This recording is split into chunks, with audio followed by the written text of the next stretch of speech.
The word stereotype, for what I've read anyway, was kind of invented in around about 1922. That's the first reference I can get to the actual use of the word stereotype. And it wasn't initially meant to be a pejorative term, but it seems that when people talk about stereotypes, then there is a sense of, for example, if you talk about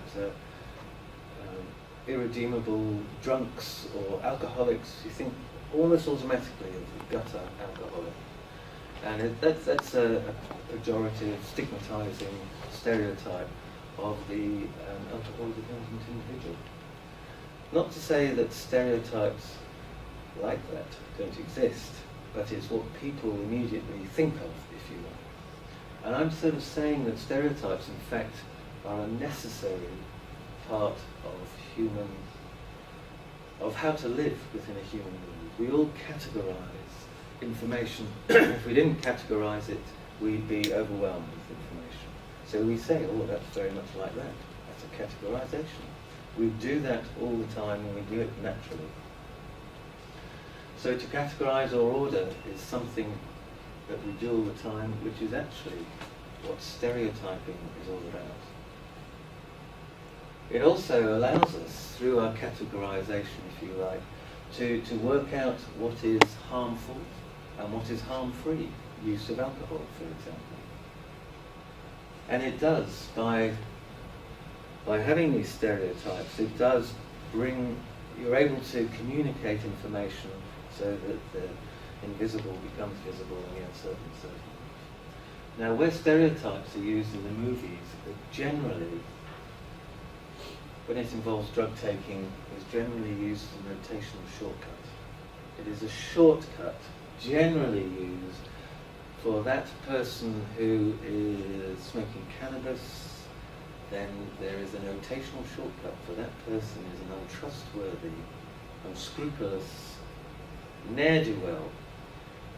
And that's often, smoking and drinking alcohol is usually seen as that you're perfect consonance with society, it's a normal thing to do, but you have a drug taker or someone who's snorting something, then that's a notational shortcut for an unscrupulous person, in general, although we'll have some exceptions coming up. It really is, it's not that stereotypes by themselves are kind of a bad thing, it's who defines them, what uses they serve, and how, and I guess, say, like the broad typification of social groups, like the irredeemable drunks, it's how they're applied to groups of people, which can very much be done in a pejorative way.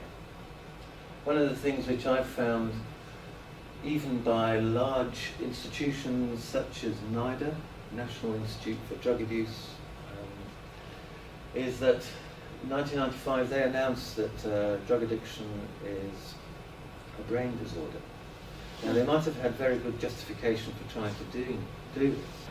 Schizophrenia is a brain disorder, I guess successfully, to destigmatize schizophrenia, but also to bring in lots of funding, because as soon as you have it as a biological entity, you can get lots of money for research. So I think NIDA in 1995 were grossly premature because they confused archetypes and stereotypes. But they did it in order to try and attract more research funding money and to destigmatize drug addiction. The archetype I would see as something which is eternal and universal, and a stereotype is something which changes over time, differs from context and culture, and it is something which is dynamic, which an archetype isn't. So by saying that drug addiction is a brain disorder, it is very much going down that archetypal route, that you have a defect in your brain and that's there forever. They would also say, and there's always some truth in these things, that drug addiction is a chronic relapsing disorder. And it's a kind of a truth in it, I guess one would say. People who are at the sharper end, the more severe end of dependence. If they were to stop using that drug that they're dependent on, if you follow that person up over time, there is usually a system of relapses, possibly a person moving away eventually, but it is that chronic relapsing kind of thing.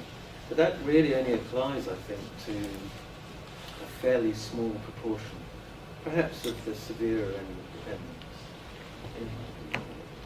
So I actually show this sometimes to medical students, and I say that before this person has taken this drug, you can imagine his brain with all the neurochemicals going around, that he's in his element. He hasn't drunk anything yet, but he is feeling so intoxicated with the thought of having a drink.